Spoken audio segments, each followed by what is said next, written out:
如利玛窦所言，中国这里的人民十分迷信，所以他们不关心什么真理，难得信任任何人。在一个被恐惧和迷信紧紧束缚的社会里，他引入的西方科学知识与基督信仰，到底是点亮黑暗的灯塔，还是另一种新迷信的幻象？当利玛窦重返南京时，城中最高官员竟争相邀请他再次落脚。原本对外来信仰充满怀疑的精英，为何会对这位外国传教士突然敬重？这种急剧的态度转变，是文化自信的裂缝被撼动，还是另一种权力博弈与外交算计的表象？利玛窦在住所陈列钟表、地球仪、彩色棱镜等西洋奇物，吸引官员学者前来观摩，他们对此惊叹不已。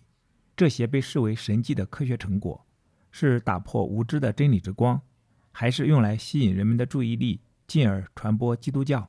欢迎来到解读中国文化的频道，我们共同查杀掉自己头脑中的中国文化病毒，给大脑升级，做更好的自己。让我们一起文化出埃及。今天我们继续读利玛窦中国札记第8章，南京传教会的房舍。由于朝鲜战争，中国国库变得十分空虚，所以皇帝决定充实国库。帝国各地盛传，在境内各个地方都有许多金矿和银矿，但是黄金对于人们的贪婪本性诱惑太大了，因而盗贼和匪徒已经从矿中盗走了大批财宝。据说盗窃之风如此流行，以致古代帝王封闭了金银矿，严禁重新开采。然而当今的皇帝迫于窘境，不顾祖先的命令，下令重新开采金银矿山，后来又对各行省销售的一切商品一律征收2%的新税，上交国库。如果皇帝只派行政长官征税的话，这种新税本来是可以容忍的，但是他却委派宦官收税，还向每个行省都派出2-3名宦官头子强征新税。他们每一个宦官头子又都带去几名级别较低但同样贪婪的宦官随同前往。宦官头子不受法律限制，不受行政长官管辖，而行政长官执法时总是要宽厚一些的。宦官们作为一个等级，既无知识又残暴不堪，毫无羞耻与怜悯之心，骄横异常，而且穷凶极恶。由于这些阴阳人当道，又由于他们的贪得无厌把他们变成了野蛮人，所以不到几个月的功夫，整个帝国就陷入一片混乱，情况比朝鲜战争时期还要糟糕。那场战争是对外的，这场灾祸却来自内部，而且危害更大，因为它使人们惶惶不安。盗贼和巧取豪夺在各地都成为司空见惯，税务衙门和海关衙门成为名副其实的盗贼发源地。皇帝为之于宦官的国库被掠夺一空，收税官不是在山里寻找金矿，而是在富庶的城市中寻找。如果他们听说某某地方有一个富翁居住，他们就说他的住所里有银矿，并且马上决定抄家挖矿。这种收税方法使得不幸的受害者为了保存自己的财产，不等收税官吏来临，就先献出巨额款项。有时为了免于遭受掠夺，某些城市甚至某些行省都与宦官们进行交易，献给他们大宗白银，说是从银矿采来的，上交国库。这种非凡的掠夺结果使各种物价飞涨，随后就是普遍贫困化的增长。跟皇帝的那些不孝的奴仆不同，各级行政长官还是忠于皇帝和自己担任的职务的。他们频频上书警告皇帝说，百姓受到不公平的待遇，有公开起事的危险，而且还不只是危险，某些地方已经严重的爆发了。皇帝对他们的警告不加注意，他们就上奏，以明确的词句指摘皇帝的行为。京城以外有些行政长官公开反抗宦官们的掠夺，皇帝陛下吃了他的心腹送到皇宫来的美味食物，养得肥肥的，因此决定不但要推行他的政策，而且还要重刑严惩皇宫的批评者和监察官，还要惩罚一切胆敢妨碍宦官工作的人。结果有几名御史被罢了官，还有一些被送入北京的监牢，戴上镣铐长期服刑。由于皇帝的权威重振，所以掠夺者就变得更加骄横，他们的横征暴敛也就更加肆无忌惮了。全国各地所发生的情况的消息传来后，整个南京大为震撼。利玛窦神父和他的朋友吏部尚书都非常担心留在临清过冬的神父们会落入这些匪徒的魔掌。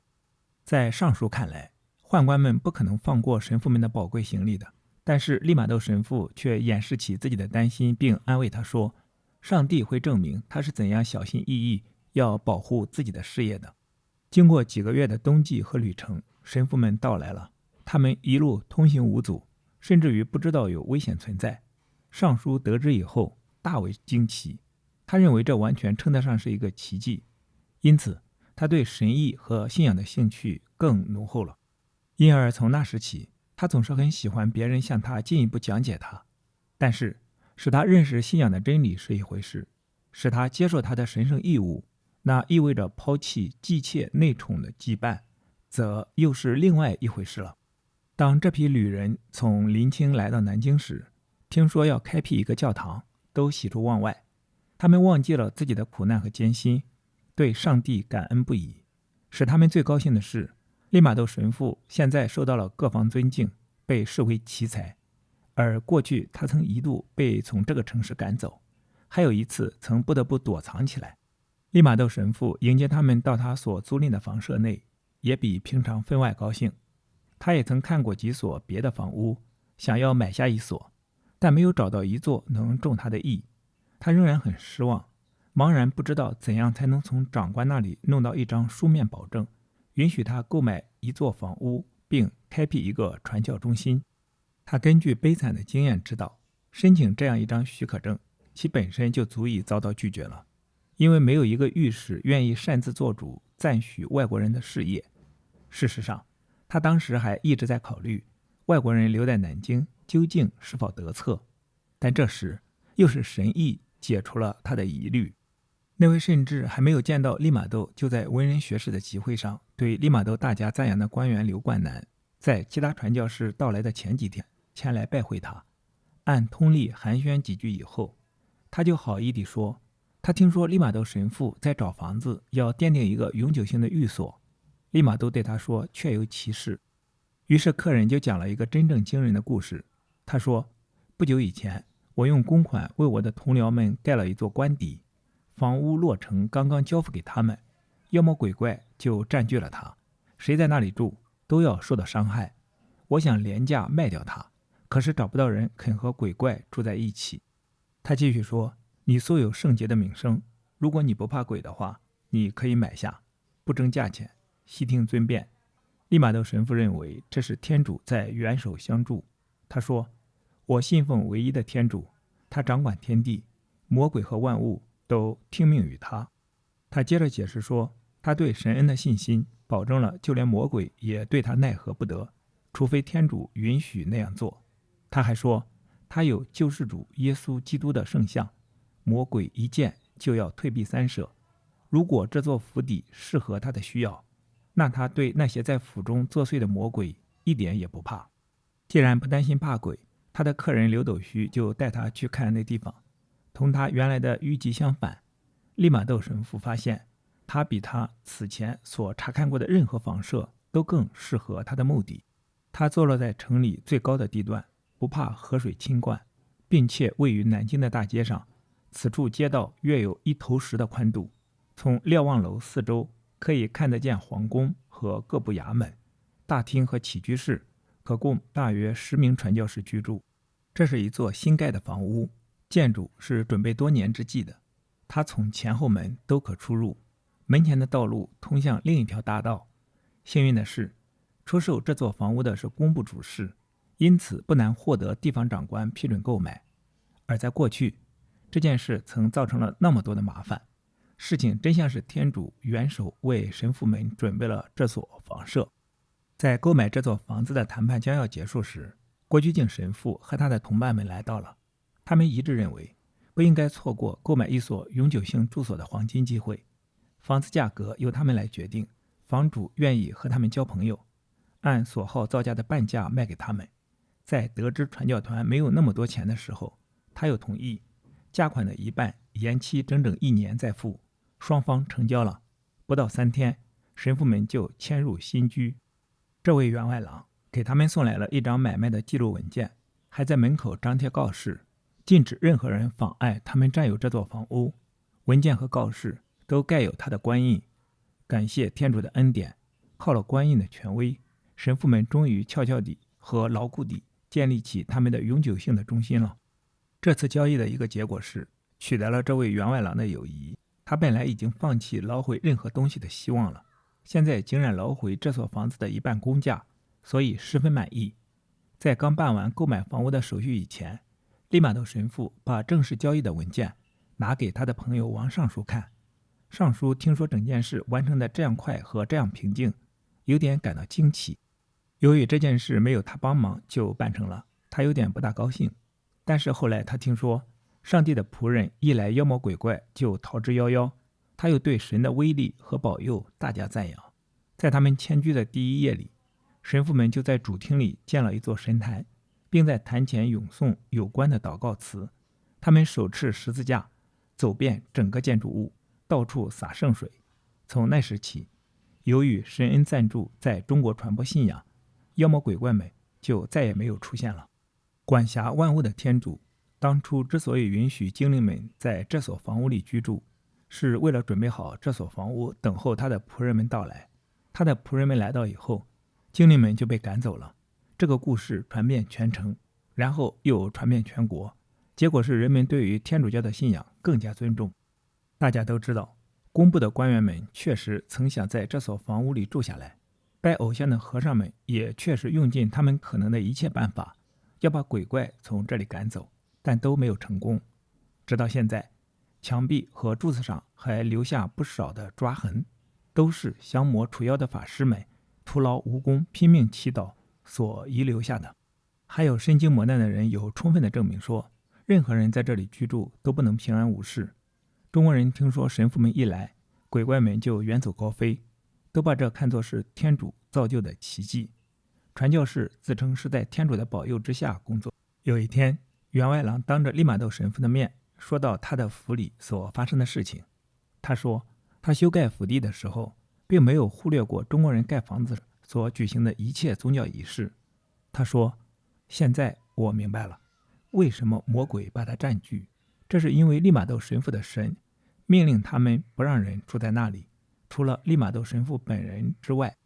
他们刚住下来，忘记了房子闹鬼的骚扰，马上就出现了另一件麻烦的事有待解决。利玛窦神父答应几位大员，把他准备献给皇上的礼物给他们看，但他害怕会产生误会，或者有很多到屋里来看礼物的好奇客人会惹起骚动。经过充分考虑和与别人商量，决定要使许愿得以兑现，如果他们一连留出几天，让百姓自由地来参观礼物，然后再从效果来判断今后采取何种办法。一当传出展览皇帝礼物的消息，客人成群地来观看，礼物的新奇超出他们的预计，以致很多人吃惊的连赞叹的话都说不出来。他们不知疲倦地观赏和议论，来过的人告诉别人，再传给另外的人，直到参观变得不堪忍受。神父们不得不关闭门户，但参观者不愿被拒之门外，他们甚至准备破门而入。先抗议说，他们坚持要看，不是因为无理取闹，而是因为他们的羡慕。他们找了种种其他理由解释他们的强求，请原谅他们引起的麻烦。而尽管他们引起了骚乱，他们却大夸欧洲的艺术和宗教。以上是原书的正文部分，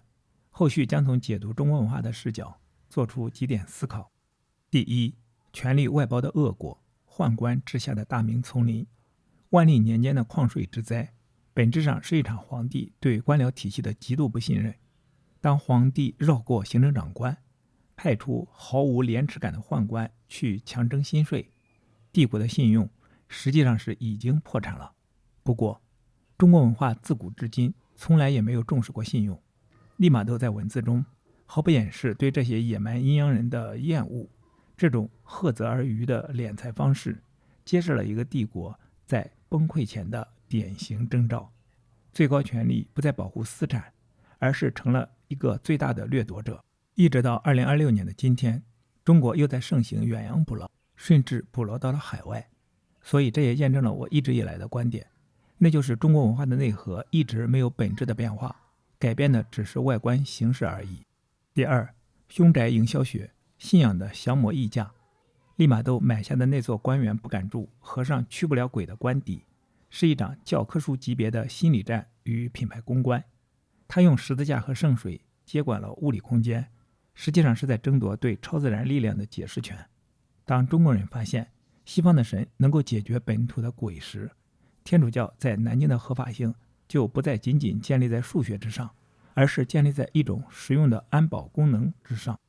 第三，礼物的悖论是文明窗口还是诱人陷阱？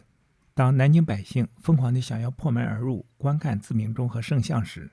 利玛窦既感到自豪，同时又感到恐惧。这些礼物在官员眼中是科学，在百姓眼中是魔术，但在贪婪的宦官眼中，他们只是沉甸甸的白银。这种微观式的崇拜潜伏着危机。当一个文明对另一个文明的兴趣仅仅停留在猎奇和珍宝层面时，真正的灵魂对话从来就没有开启过。一直到2026年的今天还是如此。中国偷窃和抄袭欧美日韩台的技术时，也是只喜欢抄应用的部分，从来没有沉下心来刻苦钻研基础科学，从来不去尝试理解那背后深刻的原理层面的逻辑。利玛窦明知一栋豪宅里爬满了连道教法师都驱不走的冤魂厉鬼，却还敢半价买下它。也许是为了向全城百姓证明，他的上帝比当地的妖怪更硬气。为什么大明皇帝会把他的帝国交给一群阴阳人，让他们不去矿山寻宝，反而去富商的后院里掘地三尺？在那个内忧外患连尚书都要避让3分的贪婪税收网络中，利玛窦不仅保住了那项引人犯罪的欧洲珍宝，还让南京最臭名昭著的凶宅变成了全城朝圣的科学中心。也许利玛窦站在那座刚被净化的府邸楼顶，俯瞰着金陵城的繁华与骚动，他手里握着官员刘斗须那张盖着大印的买卖契约，深知在这片土地上，上帝的护佑往往需要通过官方文书和权贵友谊来具象化。您认为，当利玛窦在这座曾经闹鬼的房子里点燃圣烛，摆出八音琴时，他是在这片因贪婪而混乱的荒漠中开辟了一片绿洲，还是仅仅在那个摇摇欲坠的帝国权力游戏里为自己圈出了一块暂时安全的足界？欢迎来评论区一起讨论。好，今天的读书分享暂时到这里。今天我们读了第4卷第8章南京传教会的房舍，期待在下一次的解读中国文化中与你再相逢。